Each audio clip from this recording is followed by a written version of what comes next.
Hi, this is Rajesh. So నేను మీకు దీనిలో ఫీజ్ సెట్ గురించి పోతున్నానండి.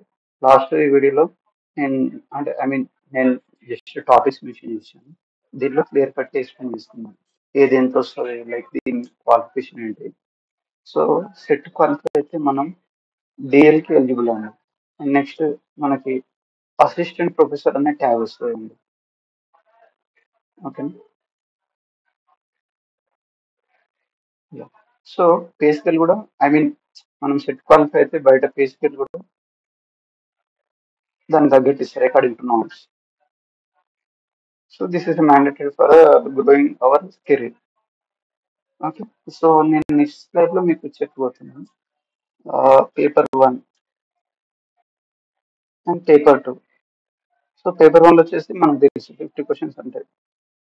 దీనిలో 100 క్వశ్చన్స్ ఉంటాయి. ఈ 100 క్వశ్చన్స్ క్లియర్లీ సబ్జెక్ట్ అండి. దీనిలో మనకి రీజనింగ్ ఉంటుంది, మ్యాథ్స్ ఉంటుంది, English and plus general general studies, teaching aptitude plus computer applications.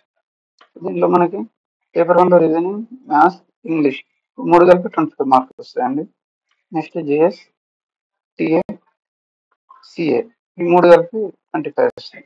కాకపోతే దీంట్లో TA is playing key role here, like maths reasoning plays key role. English 5 marks అండి దీంట్లో మనకి. ఓకే.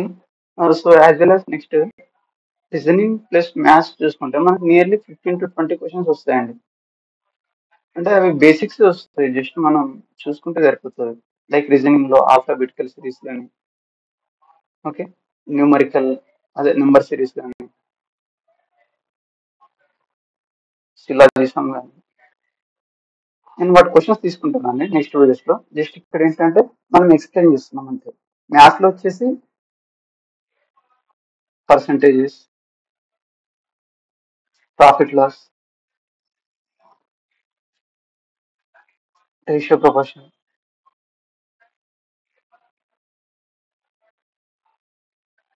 నెక్స్ట్ పార్ట్నర్షిప్, ఇవి మెయిన్ అండి. Next English లో వచ్చేసి మనకి ప్యాసేజ్ ఇస్తారు, దాంట్లో మనకు 5 క్వశ్చన్స్ ఇస్తారు. జస్ట్ ప్యాసేజ్ చేసుకుంటూ ఆన్సర్ చేసేయచ్చండి. సో ఇది మనకి 25 లో మనం అవుట్ ఆఫ్ ఎంత అనుకున్న ఒక 20 క్వశ్చన్ చేసేస్తే మనకి బెనిఫిట్ అవుతాయండి. సో నెక్స్ట్ ఏం చేయాలంటే ఇవి అన్ని మనం జస్ట్ చూసి పెట్టేస్తాం. మీరు కంప్యూటర్స్ అప్పుడప్పుడు యూట్యూబ్ లో వీడియో చూడండి, వాటి ఫుల్ ఫామ్స్ కానీ షార్ట్ కట్ కీస్ కానీ అలాంటివి అడుగుతాడు. ఫర్ ఎగ్జాంపుల్ యూఆర్ఎల్ అంటే ఏంటి, లాస్ట్ 10 క్వశ్చన్స్ అండి. Uniform resource locator, okay, next SSD, solid state drive, ఇలాంటి క్వశ్చన్స్ అడుగుతారండి. సో ఇవి మనం చూసుకుంటే కొన్ని కొన్ని మార్క్స్ అనేది ఈజీగా ఇంప్రూవ్ చేసుకోవచ్చు మనం. సో ఈ 50 క్వశ్చన్స్ లో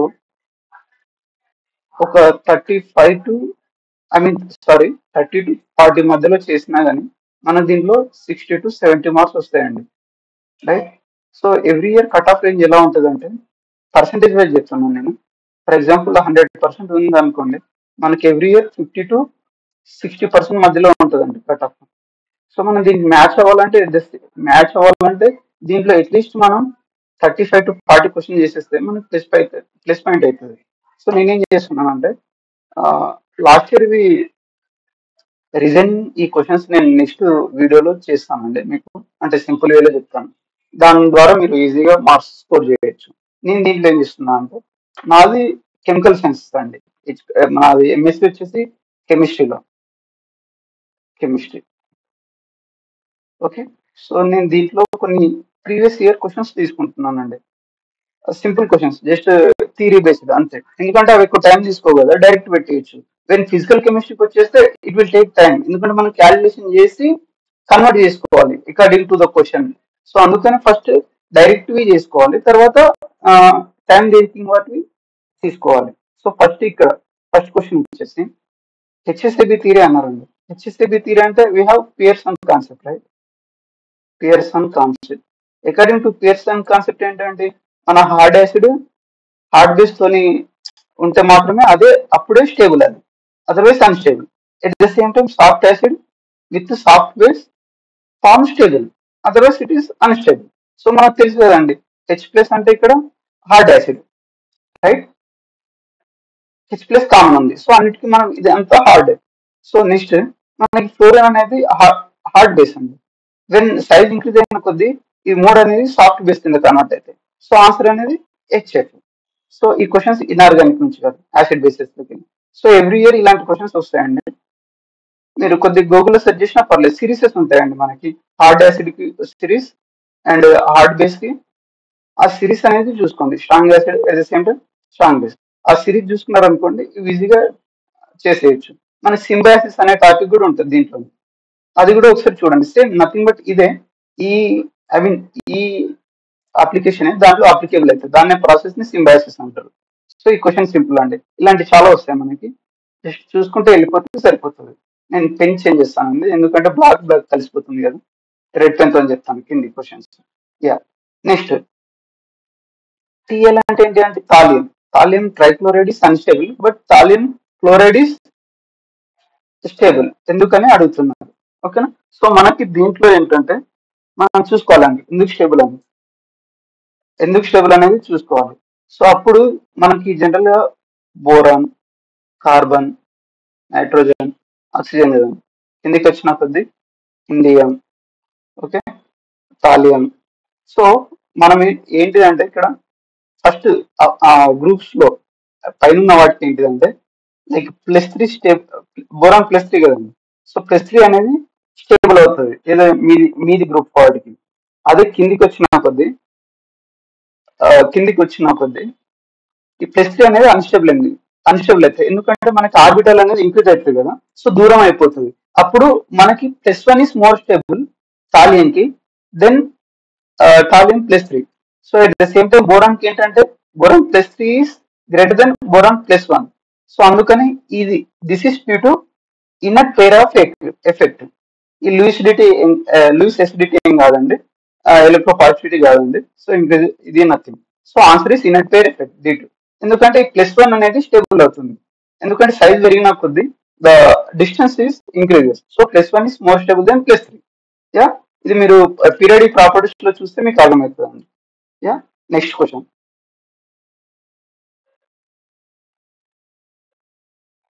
సో ఇక్కడ సింపుల్ క్వశ్చన్ అండి.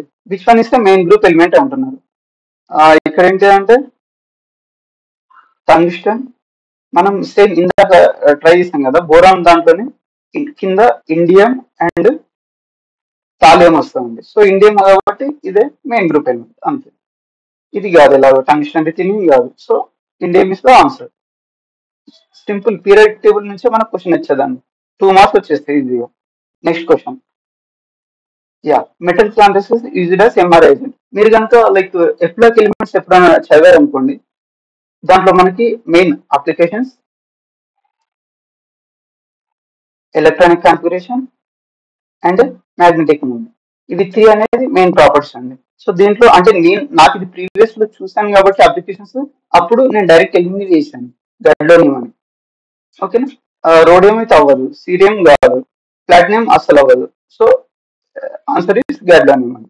మోస్ట్లీ ఎఫ్ బ్లాక్ ఎలిమెంట్స్ మీద applications and electronic configuration, magnetic momentum, ఈ మూడింటి మీద క్వశ్చన్స్ వస్తాయండి. జస్ట్ చూసుకోండి. And colour property also important, colour property.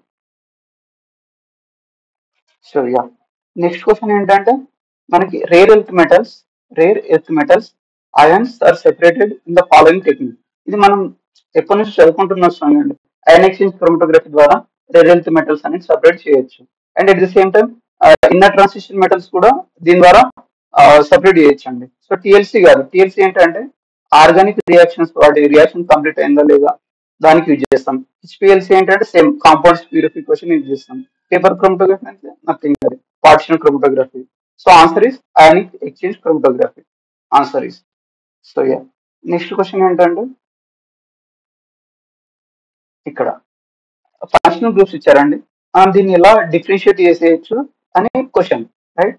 So MSCN and MNC functional groups అంటే ఏమి అంటే ఐఆర్. ఇక్కడ మనకు ఐఆర్ ఒకటి ఉంది కాబట్టి ఐఆర్ ఇస్ ద ఆన్సర్.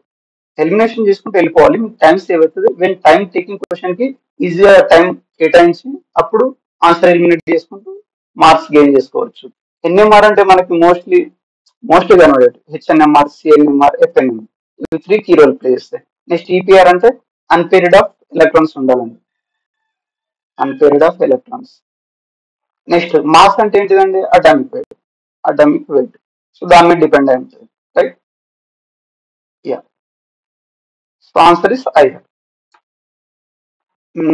అంటే కొద్దిగా స్పీడ్ అయితే చూసుకోండి, ఎందుకంటే నేను ఫస్ట్ టైం చెప్తున్నా, లైక్ మన సబ్జెక్ట్. నెక్స్ట్ వీడియో నుంచి ఐ కరెక్ట్ ఇట్. సో ఇక్కడ ఏమడిగాడంటే which of the metals considering catalyst in the Ziegler Natta polymerization. మనం జిగ్లర్ నత్త అనేది ఫ్రమ్ ఇంటర్మీడియట్ నుంచి చదువుతున్నాం అండి. ఈ క్వశ్చన్ కూడా చేయకపోతే వేస్ట్ అండి, కెమిస్ట్రీలో ఉంది. సో పలాడియం కార్బన్ అనేది ఉండదు. ఇది వేకర్ ప్రాసెస్ అంటారండి. ఇన్ఆర్గానిక్ కెమిస్ట్రీలో వస్తుంది. ఐ మీన్ బయో ఇన్ఆర్గానిక్ లో మనం చూస్తాం దీన్ని. ఏంటంటే ఇథిలీన్ అనేది ఇథిలీన్ అనేది ఇన్ ప్రజెన్స్ ఆఫ్ ఆక్సిజన్ తోని ఇవి టూ ఉంటే ఆల్డిహైడ్ ఫామ్ అవుతుంది. This is Wacker process. ఎఫి ఇది కాదు, పలాడియం జింక్ కాదు. So answer is aluminium, aluminium titanium AL just AL CL three అనుకుంటే ఇదే అనుకుంటండి composition. I'm not sure, but ఇదైతే answer. Aluminium and titanium two metals ఉంటాయి. నాకు ప్రజెంట్ ఇది గుర్తు రావట్లేదు. మోస్ట్లీ నేను ఇలానే ఉంటుందని ఎక్స్పెక్ట్ చేస్తున్నా. రాంగ్ అయితే నేను చూస్తాను. Next which of the following can be molecular hydrogen storing. మనకు most of the organic reaction దేంట్లో ఉంటాయండి? Palladium and hydrogen. So answer is palladium and hydrogen. మీరు many of the like reducing agents గా ఇది చేస్తాం. So answer is palladium. Next which one of the following has no charge. No charge అంటున్నారండి. మనకి తెలుసు కదా, లైక్ న్యూక్లియర్ కెమిస్ట్రీ మనం చదివి ఉంటాం. ఆల్ఫా అంటే 4He2, బీటా అంటే ఎలక్ట్రాన్ క్యాప్చర్ అవుతుంది, గామా రేస్ అంటే which has doesn't no charge effect. So it contains no charge. Answer is gamma rays. Next question NH3 taken 6+3 exhibits అంటున్నాడు అండి. సో మనకి ఇక్కడ ఏంటంటే కోబాల్ట్ +3 స్టేట్ లో ఉంది. సో NH3 అనేది స్ట్రాంగ్ ఫీల్డ్ అయింది, రైట్? సో ఇక్కడ ఏంటంటే మనకి ఎలక్ట్రాన్స్ అనేవి పేరప్ అవుతాయి. సో కోబాల్ట్ ఎంతండి? 4s2 3d7, right? కోబాల్ట్ +3 ఎంత అవుతుంది అంటే +3 స్టేట్ లో 3d6 అవుతుంది, రైట్? 3d6 అంటే 1 2 3 4 5. దీంట్లో పేరప్ అవుతుంది 2 3 4 5. సో మీద ఈజీ, కింద T2G 1 2 3 స్ట్రాంగ్ ఫీల్డ్ అయింది. దెన్ పేరప్ 6 అయిపోయింది. So answer is diamagnetic. Next question acid catalyst అండి. Which one of the following is an acidic catalyst. So zeolite మనకి ఫస్ట్ చూసుకున్నాం ఎన్ని హెట్రోసైక్లిక్ కాంపౌండ్. నేను ఇక్కడ ఎగ్జాంపుల్ పిరిడిన్ గా రాస్తున్నాను. పిరిడిన్ ఇస్ బేస్ కదండి. సో యాసిడ్ కేటలిస్ట్ అవ్వడానికి ఛాన్సెస్ ఉండదు. ఆక్సైడ్ కూడా ఉంది కాబట్టి ఇది బేసిక్ కేటలిస్ట్. ఇది పిరిడిన్ కూడా basic catalyst. Answer is acid catalyst zeolite. Acid catalyst zeolite. So ఇందాక నేను చెప్పాను కదండి, Wacker process used for preparation of aldehydes. అంతే. నెక్స్ట్ మనకి బోరెన్స్, టైప్స్ ఆఫ్ బోరెన్స్ ఉంటాయండి. సో OH3CO2 మన క్యాలిక్యులేషన్ చేయడం తెలియాలి. Fe osmium belongs to Fe group, right? So 3 into 8 number of outermost into number of donating 12 into 2. So 24 plus 24.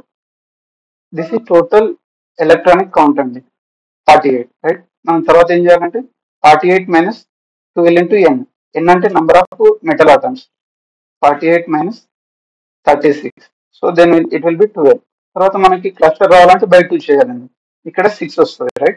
మనకి ఇది ఎలా ఉందంటే n+3 లా ఉంది కదా, nothing but 3+3, right? Equal to 6 అవుతుంది.